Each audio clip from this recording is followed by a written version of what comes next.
There is no doubt that 2021 is the year of the seller when it comes to the housing market. If you're a homeowner thinking of moving to better suit your changing needs, now is the perfect time to do so. Low mortgage rates are in your favor when you're ready to purchase your new home, and high buyer demand may give you the leverage you need to negotiate the best contract terms on the sale of your current home. Here's a look at what's driving this seller's advantage and why there's so much opportunity for homeowners who are ready to move this season. 1, historically low inventory. We've all heard about it. The National Association of Realtors explains, total housing inventory at the end of March amounted to 1.07 million units. This is up 3.9% from February's inventory. Unsold inventory sits at a 2.1 month supply at the current sales pace, marginally up from February's 2-month supply and down from 3.3 month supply recorded in March of 2020. Even with a slight rise in the number of houses for sale this spring, inventory remains near an all-time low. Let's take a look at this graph.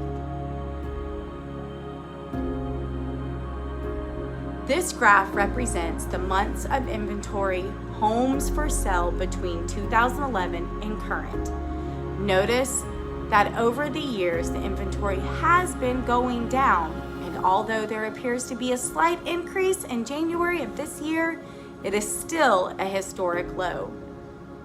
High buyer interest is creating a major imbalance between supply and demand, but as the small increase in inventory shows, sellers are beginning to re-enter the market.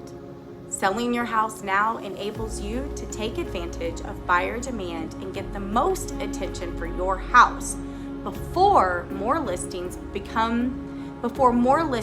enter the market later this year. Number 2, the bidding wars.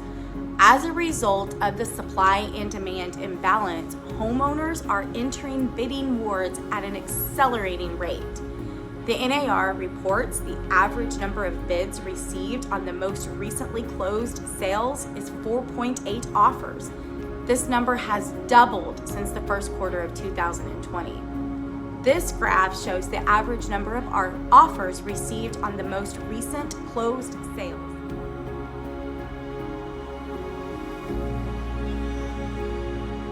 This graph shows a gradual increase over the years, but a more steep increase in the current year. Even in January, it shows the average number of offers to be at about 3.5, and we're almost up to 5 currently.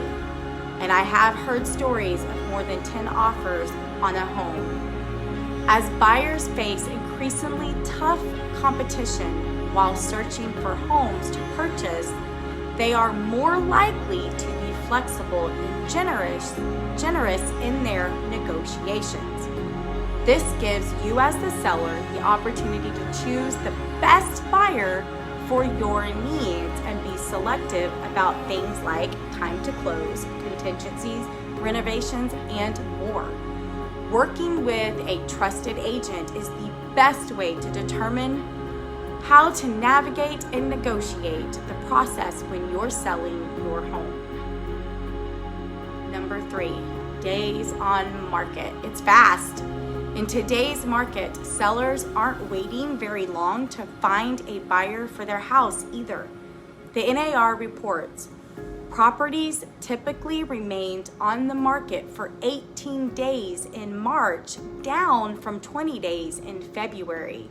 And from 29 days in March of 2020, 83% of the homes sold in March were on the market for less than a month. The following graph shows the average days on the market.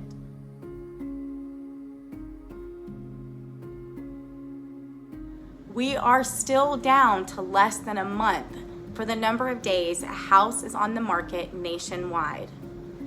The NAR chief economist explained the sales would have been measurably higher had there been more inventory.